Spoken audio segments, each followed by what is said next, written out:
Rahim in the name of Allah the most gracious the most merciful.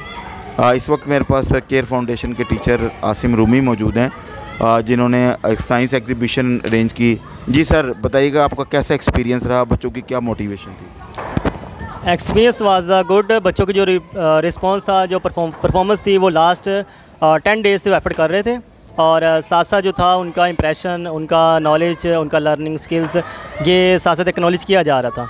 तो उसमें बच्चे साथ साथ सीख भी रहे थे और फर्दर जो है ना अपनी सेल्फ इनपुट भी दे रहे थे। जैसे हम 5 लर्निंग स्टेप जो होते हैं और 5 लर्निंग हैबिट्स होती हैं, वो सारी इसके अंदर इन्वॉल्व हो रही थी। इसको हमने क्रिएटिव कल्चर की जो एक्टिविटीज़ है उसके थ्रू हमने इसको डिज़ाइन किया और अब जाकर 15 डेज़ में हमारा प्रोजेक्ट कंप्लीट हुआ। और आज के दिन जो हमने इंप्रेशन देखा, I was so excited to see all the students, they are performing well according to their topics. Yes sir. So नहीं ना उम्मीद इकबाल अपनी कश्ते वीरां से, ज़रा नम हो तो ये मट्टी बड़ी ज़रख़ेज़ ऐसा कि वो टॉपिक जो बच्चे थ्योरेटिकली अपनी बुक्स में पढ़ते हैं, और चाहे वो साइंस का हो, सोशल स्टडी का हो, जियोग्राफी का हो या और कोई सब्जेक्ट हो, so when they perform in actuality और उन्होंने ख़ुद हकीकत का उसको जामा पहनाया। सो इस सिलसिले में जो बच्चों ने आपके साथ ताउन किया, आपको जैसे गाइड किया, वो अपना एक्सपीरियंस शेयर कीजिएगा। इसमें ऐसा भी हुआ कि कुछ बच्चे ऐसे थे जो बिल्कुल एक्सपीरियंस पे ज़ीरो थे, लेकिन उनका पैशनेट जो था ना वो 100% था। They were excited to participate in this exhibition. तो उन्होंने मुझसे रिक्वेस्ट भी की थी, सर हम इसमें शामिल करें, लेकिन हमें आपको थोड़ा टाइम देना पड़ेगा, हमें आप सिखाएं।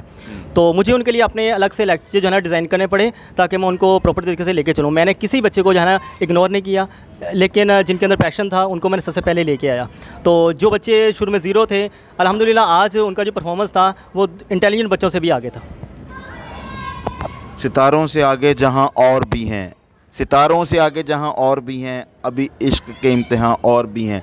तो ये एक आगाज़ है। बच्चों ने जिस तरह जो है दिलचस्पी का मुज़ाहरा किया, उस्तादों से रहनुमाई की, ख़ुद रिसर्च की, और वो लो कॉस्ट नो कॉस्ट। सबसे बड़ी बात यह है कि मॉडल बनाने के लिए एक्सपेंस की ज़रूरत होती है, लेकिन उन्होंने उन चीज़ों का इस्तेमाल किया जो उनके पास घरों में शायद बेकार पड़ी हुई थी, और उसको उन्होंने टीचर्स की रहनुमाई से कारगर कर दिया। ये उनकी जो ज़हनी सलाहियत है, ये out of the box solution निकालना है। मैं समझता हूँ कि ये अल्लामा इकबाल के विज़न का जो है बहुत ज़बरदस्त मफ़हूम है।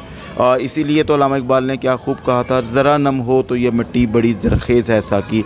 हम उम्मीद करते हैं कि आइंदा भी बच्चे जो है ना इसी क्रिएटिविटी का मुज़ाहरा करेंगे और इसी पैशन से आगे बढ़ेंगे। आपका सर आसिम बहुत शुक्रिया कि आपने बहुत उससे किया, और यहाँ पर भी स्टूडेंट्स जो मेरे पास मौजूद हैं इन्होंने भी शिरकत की, और मैं इनका भी शुक्रिया अदा करता हूँ कि इन्होंने आकर बच्चों की हौसला अफजाई की। Thank you very much. Stay blessed, have a nice day ahead. अल्लाह हाफिज़।